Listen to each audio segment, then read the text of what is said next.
Edinburgh, a city sculpted from myth and stone perched atop volcanic crags.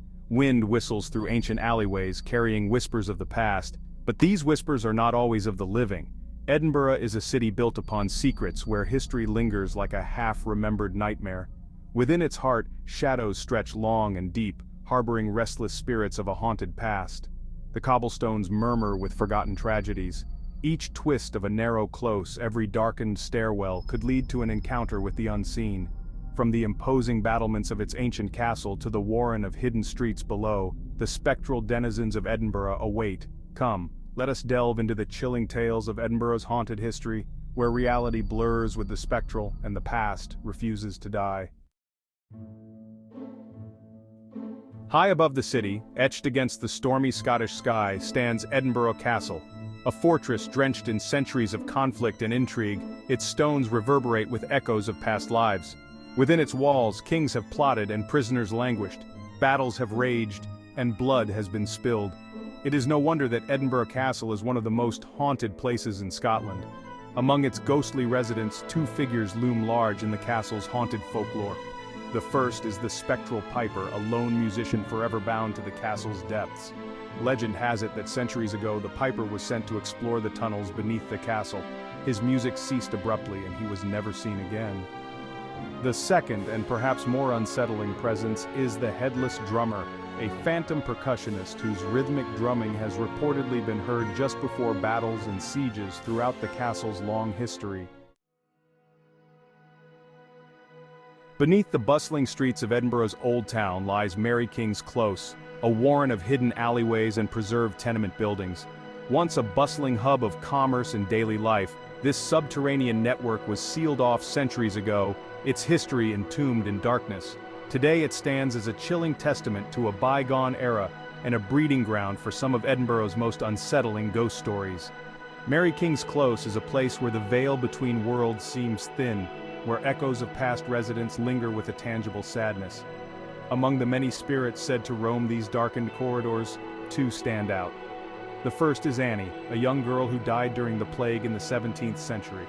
Visitors report feeling a tug on their clothing or a sudden chill as they pass by her spot. The second and more sinister presence is the plague doctor, clad in a long black coat and a beaked mask. He roams the close, still searching for a cure to the disease that claimed so many lives. His presence is heralded by the pungent aroma of herbs and the faint clinking of bottles. Just a stone's throw from the bustling heart of Edinburgh lies Greyfriars Kirkyard, a sprawling cemetery steeped in history. More than just a final resting place, Greyfriars is a tapestry of Edinburgh's past, with grand mausoleums and weathered headstones marking the final resting places of the city's most influential citizens.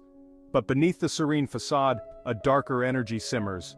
Greyfriars Kirkyard is also a place where the dead are said to walk, their spirits tethered to the mortal realm by unfinished business or tragic circumstances.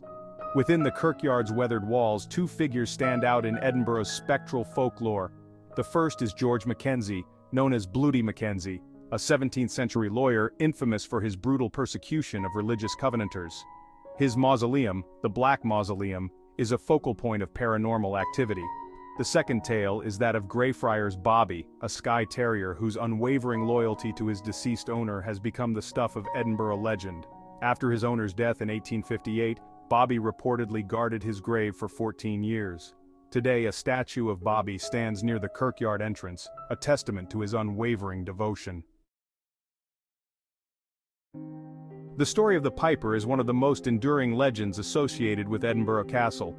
Some say he was a boy, no older than 14, sent by a king to map the subterranean passages beneath the castle. Others whisper he was a seasoned soldier, tasked with uncovering a secret route into the fortress. Whatever his true identity, the Piper's fate remains shrouded in mystery and melancholy. Imagine the scene torchlight flickering on rough-hewn stone, the Piper's melody echoing through the damp, oppressive air. The sound, at first, would have been a comfort, a lifeline in the suffocating darkness. But then, silence. A sudden, chilling silence that swallowed the melody whole.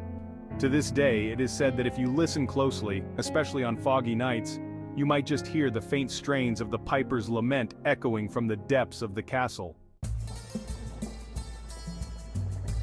While the piper's tale is one of sorrow, the legend of the headless drummer is more unsettling. He is not a spirit seeking solace but a harbinger of doom, his phantom drumming a rhythmic prelude to disaster.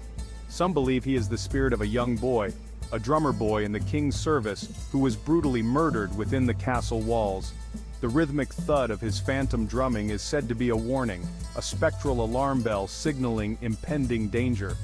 Throughout Edinburgh Castle's history, there have been countless reports of the headless drummer's chilling performance. Of all the spirits said to haunt Mary King's Close, none is as heartbreaking as that of little Annie. A plaque on the wall marks the spot where her presence is most keenly felt, a chilling reminder of a life cut tragically short. The story goes that Annie was a young girl living in the Close during the devastating plague outbreak of the 17th century. When the plague claimed her family, she was left alone, a tiny soul adrift in a world consumed by fear and death. Visitors often report feeling a small hand tugging at their clothing, a playful touch that quickly turns to ice. Some claim to hear the faint sound of a child's laughter echoing through the Close, a bittersweet melody that speaks of both innocence and unimaginable sadness. Perhaps Annie's spirit lingers in Mary King's Close, caught between worlds, because she never had the chance to experience the joys of a full childhood. While Annie's presence in Mary King's Close evokes melancholy, the plague doctor inspires primal fear. Clad in a long black leather coat, his face obscured by a beaked mask filled with aromatic herbs, he is a chilling reminder of Edinburgh's darkest chapter. During the Black Death, these doctors were both saviors and grim reapers, tending to the sick while carrying the constant threat of infection. Witnesses describe the plague doctor as a tall, imposing figure who seems to glide through the Close, his boots making no sound. Some claim to smell the pungent aroma of herbs in his wake, a sensory flashback to a time when the air was thick with the stench of death. It's said that he roams the Close, still searching for a cure, still haunted by the countless lives he couldn't save.